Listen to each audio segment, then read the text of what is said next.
Ladies and gentlemen, the American Jerry and Bulldog Nation, welcome to the Eric Deters Show, where we just rip through it all quickly. All right, Barack Obama, in my opinion, is a traitor. He's a traitor to our country. Why? What Tulsi Gabbard has released, and it's right there in black and white, is manufactured intelligence to perpetrate a fraud upon our country and Donald Trump related to this so-called Russian collusion bit. And he was doing this 2 weeks before he was leaving office. In other words, he wanted to put around the president's neck, President Trump, this issue. And it was all false. It was all manufactured. Barack Obama finally responded yesterday with histrionics. I want to hear Obama dispute the facts, which he can't do. And he won't be able to. Speaking of Obama, let's talk about Obama, Bush, and Biden. I have been saying this for the last 20 years. I've been saying it for the last 5 years. I've been saying it for the last several years.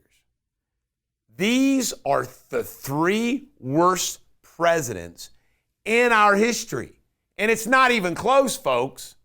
It's Millard Fillmore, Warren Harding. Nothing terrible happened to our country like these folks. Let's do them in order. George Bush in the middle. He freaking was sleeping on the job when our real estate market collapsed. Our entire economy almost went down the tubes. Furthermore, he was the president that allowed 9/11 to happen. Intelligence failure. He was the president, 9/11 happened. And he blew up the Middle East. He knew that when he sent out Colin Powell to the UN, it was all fabricated. Karl Rove, Dick Cheney, George Bush. George Bush was an awful president. He blew up the Middle East, and the entire American economy collapsed. Then we get it followed by Barack Hussein Obama. This guy blew up the entire healthcare system. And in addition to blowing up the entire healthcare system, he went around the country apologizing to America. He wanted America to come down in size and let everybody else rise up higher. It's awful. And now we know all the criminal stuff that he did. And then, of course, we got Joe Biden. That's in your recent memory. I don't need to remind you of everything. And in between that, we had 4 years of hope with Trump, and now he's saving the country. It's truly remarkable. 3 worst presidents in our history, almost in a complete row. Unbelievable. Mike Johnson, he is in the, by the way, I thought it was funny, Mike Johnson is in the commercial with Bash and Thomas Massey. That's kind of funny. But he's willing to subpoena Barack Obama, and he needs to be subpoenaed. Gabbard alleges Barack Obama manufactured and politicized intelligence to justify the FBI investigation. That's what it's all about. Trump is suggesting capital gains tax go away. Boo. You talk about boom in the economy, boom in the markets. Wow. That would be huge. Why? Capital gains is what you pay on a capital asset. When you sell it, you realize the gain. Be big. Democrats versus Hunter. Boy, the Democrats are going after old Hunter Biden's tirade. My stomach churns at seeing a foul-mouthed Hunter Biden attack the world. That's pretty good. Kash Patel is ripping Minnesota. They had a pandemic nutrition program theft scheme. According to Kash Patel, as shameless as it gets. 70 indicted, 45 convicted. The nation's largest COVID-related fraud scheme. Unfreaking believable. DNC needs a loan. The DNC is way behind the RNC in fundraising, and it's looked like they're going to want a loan for the not good for the midterms. RNC raised $16.2 million, DNC $8 million. Money matters in politics, folks. NPR chief Edith Chapin is resigning before it all gets defunded. Who cares? Organ transplants. Well, this is big. The Department of Health and Human Resources, Bobby Kennedy, released information about the harvesting of human organs. Hospitals doing it too aggressively. People alive. People not completely dead. I mean, it's some crazy stuff. Unbelievable. 60 Minutes. Trump has settled his case with 60 Minutes. He says the total is $36 million. Roy Black died. He represented Epstein, Rush Limbaugh, Justin Bieber.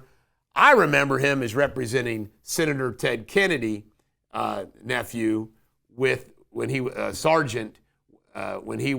charged with raping that girl on the beach. That's the big case I remember of him. Wahlburgers, 79 locations are closing. Wow. Wahlburgers in trouble. Of course, COVID killed the restaurant business thanks to the government. Illegals. The Dems are now, they've said what we already knew, didn't think it would come out of their mouth. Yvette Clarke said it, that they need the illegals for redistricting. Got to count those illegal immigrants. Unbelievable. Manhattan bomb plot was uncovered against Michael Gann, 55, indicted, stashing homemade IEDs across New York City. That's scary stuff. And Brian Kohlberg's sentencing hearing's about ready to get going. It's time we're taping this morning, Wednesday morning. I can't watch it. What he did is so bad. All these people are talking about, they want to know why he did it. What do you mean why he did it? He's a psychopath who wanted to get away with a mass murder. I don't care. I don't want to hear the guy talk. This is too painful. He deserves the death penalty. In world news, Donald Trump announced the biggest tariff deal, he says, in history with Japan. $550 billion investment in U.S. tariffs. Auto imports cut to 15%, previously 27%. 50% tariff on street aluminum remains in place. Japan increases defense spending. And they're buying Boeing planes. Unbelievable. Another great deal. Philippines deal's done with President Marcos. 0 on us, 19% on them. Indonesia deal eliminates 99% of tariffs on U.S. industrial agricultural products. How you like that? El Salvador President Nayib Bukele responded to Hunter's threat to an invasion if he was ever president, say, what is he sniffing, powdered milk? No, he sniffs the real stuff, President.